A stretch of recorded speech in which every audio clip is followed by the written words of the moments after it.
साथी हमारे साथ जुटे हुए हैं, उनसे उनके मुद्दे जानते हैं। तुम एकदम कागज लिए खड़े हो हैं? क्या नाम है? संदीप दुबे नाम है सर जी। फोन आ गया जी जी जी। बड़ी बढ़िया लगा। क्या करना था? सुना दे सर, क्या सुना दे। फोन करवाओगे जी सर। सर ये हम लोगों के जूनियर इंजीनियर की भर्ती का मामला है, जो उत्तर प्रदेश अधीनस्थ सेवा चयन आयोग है लखनऊ में 2016 में जूनियर इंजीनियर के पद सभा शासन काल में और 2018 में बीजेपी कार्यकाल में वैकेंसी आई थी। सर सरकार का पूरा 5 साल का कार्यकाल बीतने वाला है, हम लोगों की ये परीक्षा नहीं करा पाए हैं।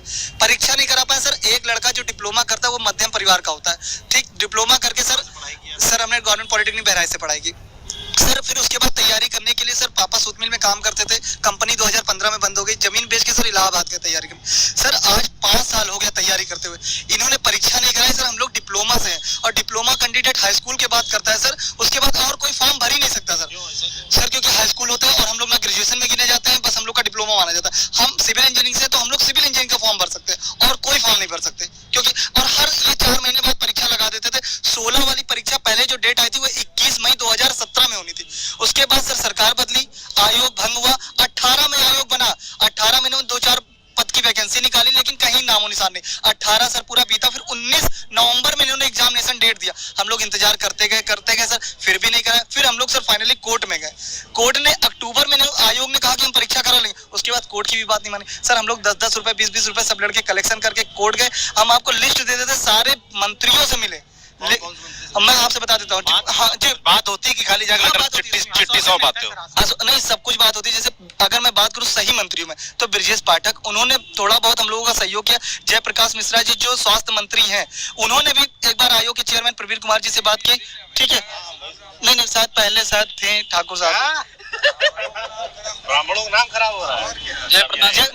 स्वास्थ्य मंत्री थे भैया। ये बच्चा कोई ब्राह्मण है? ब्राह्मण अरे भैया, ये ब्राह्मण ठाकुर मतलब जो बात हो रही है बात ठीक है सर। तो उनसे भी उन्होंने भी फोन किया, लेकिन केशव प्रसाद मौर्य जी के पास 3 बार हम लोग सर गए, उन्होंने कहा हो जाएगा। कार्यालय के बाद मुख्यमंत्री जनता दरबार में सर 4 बार लेटर गया हमारे पास सर। उसके वो भी वहाँ पे जो आयोग से फॉरवर्ड, उन्होंने वो खाली हमेशा लिख के देते हैं आगामी माह। आज 2.5 साल से सर आगामी माह लिख के दे रहे हैं सर। समझ लीजिए बहुत हम लोग की स्थिति इतनी खराब है कि हम लोग कुछ भी नहीं कर सकते। पहला पेपर 16 में तुमने अदालत आया था। हाँ, 16 वो नहीं हो पाया, वो भी नहीं हुआ। फिर 18 में 18 में आया। 18 में नहीं देखा, 16 में 489 पद आए थे, 18 में सर आए थे 1477 पद। दोनों की परीक्षा नहीं बाकी है। उसके बाद उन्होंने EWS लगा दिया। अभी वो 30 मार्च को सरकार ने EWS भी क्लियर कर दिया कि जो भर्तियों में परीक्षा नहीं उसमें EWS लगेगा, ठीक है। फिर इसको इन्होंने 30 मार्च को क्लियर हुआ तो अभी इन्होंने वेबसाइट ओपन की है। अब 24 नवंबर तक EWS चलेगा, उसके बाद ये परीक्षा कराने के विचार में नहीं है सर, नहीं है। आपकी जो साथी संगत है कितने लोग होंगे? सर मैं वो क्या विचार कर रहे हैं? एक चीज ये बताना चाह रहा हूँ सर, 2016 में इनकी सरकार भी नहीं आई थी, तब एक भर्ती विज्ञापन निकला था और ये 2021 चल रहा है। इसके बीच में आयोग जो UPSSC है, ये एक तरह से ठप आयोग है, किसी ने कुछ काम नहीं कराया है। समूह की समस्त भर्तियों को इसने लपेटे में रख के डब्बे में बंद कर रखा था। अभी जब टोटल इलेक्शन का सीजन आया तो इन्होंने भर्तियों को लेकर जब काम करना शुरू किया, अभी किस दिन आया EWS का? इसी महीने में ओपन हुआ है पोर्टल, यानी जो आरक्षण का एक नियमावली है, उसमें एक इनका सिस्टम ये बना था कि जो बिजली भर्तियों के लिए अभी तक कोई परीक्षा नहीं हुई है, यानी कोई चरण उसका शुरू नहीं हुआ है, विज्ञापन जारी हो गया है, उस पर भी EWS लगेगा, भले ही वो विज्ञापन जब ये प्राविधान आया था आरक्षण का उसके बाद जारी किया गया हो। अब आपको बता दें कि 28 भर्तियां थी टोटल जब इनकी अभी 1-1.5 साल पहले जब इन्होंने काम करना शुरू किया। उस 28 भर्तियों में सिर्फ 4 भर्तियां इनको खोजे मिली जिसमें EWS का आरक्षण इनको इम्प्लीमेंट करना था, और वो चारों भर्तियां सर हम लोग बताएं कि वो चारों की भर्तियां सिर्फ और सिर्फ डिप्लोमा की जो अभ्यर्थी हैं वो उन्हीं के लिए। अब हमें चारों डिप्लोमा और बीटेक वालों में कोई झगड़ा चलता है? नहीं सर, वो झगड़ा ये गलत चलता है सर। देखिए डिप्लोमा जो होता है एक इसको 12th लेवल का 10+2 लेवल का एक डिप्लोमा होता है। ये इसको करने के बाद कोई भी इंसान ग्रेजुएशन कर सकता है, इसको 12th के समकक्ष माना जाता है। लेकिन क्या होता है, और बीटेक क्या होता है, एक डिग्री कोर्स होता है जो बड़े बड़े IITs NITs भी वही सिलेबस फॉलो कराते हैं जी। वो सिलेबस फॉलो कराते हैं, साथ में स्टेट गवर्नमेंट कॉलेज यूनिवर्सिटीज वगैरह। और जो डिप्लोमा का है सिलेबस सर, ये हमको लग रहा है जब से आज़ादी मिली और वो बना होगा बोर्ड, तब से वही सिलेबस चल रहा था। अभी जाके 2 साल पहले IIT कानपुर की मदद से थोड़ा बहुत मॉडिफाई किया गया है। और सर इसमें जो पहले कोई भी डिजाइन, जैसे हम लोग सिविल इंजीनियर हैं, कोई भी पहले कोई डिजाइन काम होता था, कोई भी अभिकल्पन हुआ, कोई भी बिल्डिंग बनानी है, कोई भी पुल बनाना है, तो जो पुराना ढर्रा था उसके अकॉर्डिंग होता था। हमारे सिलेबस में वो चेंज तक नहीं आया था नया वाला। अच्छा, उनका एक तर्क आता है कि हमको अगर डिप्लोमा के साथ में परीक्षा में बैठने दिया जाएगा तो सिलेबस तो डिप्लोमा वालों का रहेगा। अब सर मैं बस सिर्फ एक उनसे मेरा एक क्वेश्चन है, आज ये बहुत अच्छा प्लेटफॉर्म मिला है मुझे कि सर अगर कोई भी बच्चा अगर एक सिविल सर्विसेज की तैयारी कर रहा है तो इतिहास विषय या भूगोल विषय या कोई भी एक विषय जो उसने ले रखा है वो जिस गहराई से उसे पढ़ेगा, एक वनडे एग्जाम एसएससी बैंक या फिर कोई लेखपाल वगैरह की तैयारी करने वाला उतनी गहराई से उस विषय को नहीं समझ पाएगा। डिप्लोमा सिर्फ वही है सर, हमारे सिलेबस का देखिए एक पतली सी किताब होती है 300-400 पेज की, उसी में पूरा सब्जेक्ट निपटा दिया जाता है। बीटेक में उसी सब्जेक्ट को 2 या 3 सेमेस्टर खींचा जाता है और वो लोग हमसे फिर कंपटीशन की बात करते हैं कि हमारे साथ बैठेंगे एग्जाम निकाल देंगे। सर एक तो हमारा एग्जाम नहीं हो रहा, ऊपर से और योग्य लोग या और अच्छी फैसिलिटी में हम कह रहे हैं कि हमारे को डिग्री में अलाउ कर दो, हम लोग भी डिप्लोमा कर ले, गरीब परिवार का बच्चा डिप्लोमा कर ले, डिप्लोमा के बाद में हम भी ग्रेजुएशन जो भी है हमारा ग्रेजुएट लेवल के पेपर हम देने योग्य हो जाए। आप हमारे साथ बैठो, हमारे पास मौके तो बढ़ेंगे। एक ही मौका है, 6 साल से मैं पेपर नहीं दे पाया हूँ सर। जो 2016 में भर्ती आई तब 18 और 21 2 टाइप के पद थे, 18 वर्ष के लोग भी भर सकते थे, 21 वाले। तब मेरा 21 वर्ष नहीं हुआ था, कुछ दिनों से मैं रुक रहा था। और आज ये है कि इनका जो पैटर्न चल रहा है यूपी, सर अभी मैं 27 का हो गया हूँ। यस सर, तो 20 अब ये सर जब हम लोग हुए और उस टाइम पे हम लोगों ने जो फॉर्म भरा सर, कुछ लोगों का अब ये सिस्टम है कि अगर अभी पेपर होता है इनका 2, 3, 4 साल बाद, 6 साल पहले वाला रिजल्ट बोल रहे हैं अभी हम दिसंबर तक देंगे, ये आयोग का काम है। और इसकी ब्रांडिंग पोस्टर लगा के, बैनर लगा के हर जगह हो रही है, दिल्ली तक हो रही है।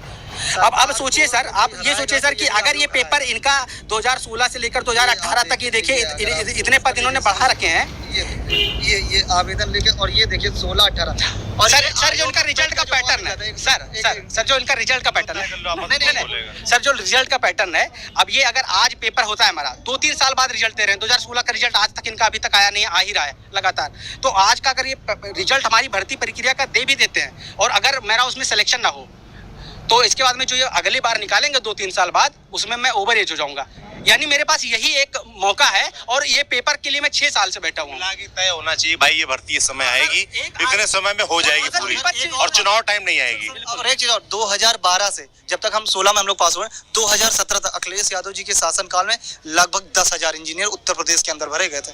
ये एक, और मैं बता रहा हूँ सर, अगर मैं एक चीज चाहता हूँ, अगर सरकार अच्छी बच्चों के लिए काम करती है तो सभी भर्तियों के लिए कानून बना दे कि कोई भी भर्ती नोटिफिकेशन डेट से जो सी तक की है वो 6 महीने तक अगर नहीं पूरी होती तो जितना लेट होगा सरकार उसका पूरा पैसा जो ज्वाइन करके जाएगा देगी। तो चाहे आने वाली कोई भी सरकार होगी ना, 6 महीने में ही भर्ती पूरी करेगी, अन्यथा वो फ्री में पैसा नहीं देना चाहेंगे। क्योंकि सर हम लोग का जीवन चला गया, अगर हम लोग नहीं सिलेक्टेड होते। वो सर अभी कुछ इसी की तैयारी दौड़ रहे हैं लखनऊ में 6 महीने से, 6 मार्च से स्टार्ट किए थे, आज डेट हो गई इतनी, और कहाँ कोई जगह लखनऊ का बाकी नहीं जहां हम लोग को गए। बीजेपी कार्यालय से लेके चाहे मंत्रियों के पैर, जिसके मतलब एक आपको मैं क्या बताऊं, उनके हाथ जोड़ने पड़े हैं जो जिनसे कभी सोचा भी नहीं होगा जिंदगी में। ठीक सर, टैलेंट भरा पड़ा, ऐसा नहीं कि टैलेंट नहीं है। हम लोग अगर पीसीएस की भी तैयारी करते, ये प्लेटफॉर्म नहीं होता ना, तो आज कहीं सिलेक्टेड होता है अपने।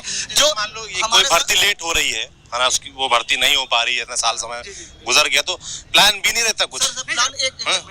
प्लान भी वही है सर कि हम लोगों का क्या होगा कि 10+2 के समकक्ष है। तो एक तो ग्रेजुएट लेवल के जितने भी फॉर्म है उसके लिए हम योग्य नहीं है।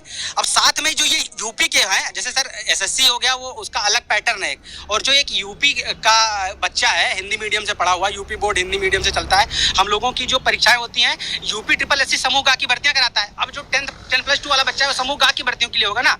आयोग पिछले 5 साल से कुछ काम ही नहीं कर रहा है। गिनती के इन्होंने 2-3 फाइनल रिजल्ट निकाले हैं, उसमें भी एक वीडियो के ज्वाइनिंग का आपको लोगों को पता होगा, ज्वाइनिंग का सिर्फ इंतजार कर रहे थे, फाइनल रिजल्ट आ गया था, वो भर्ती निरस्त हो गई।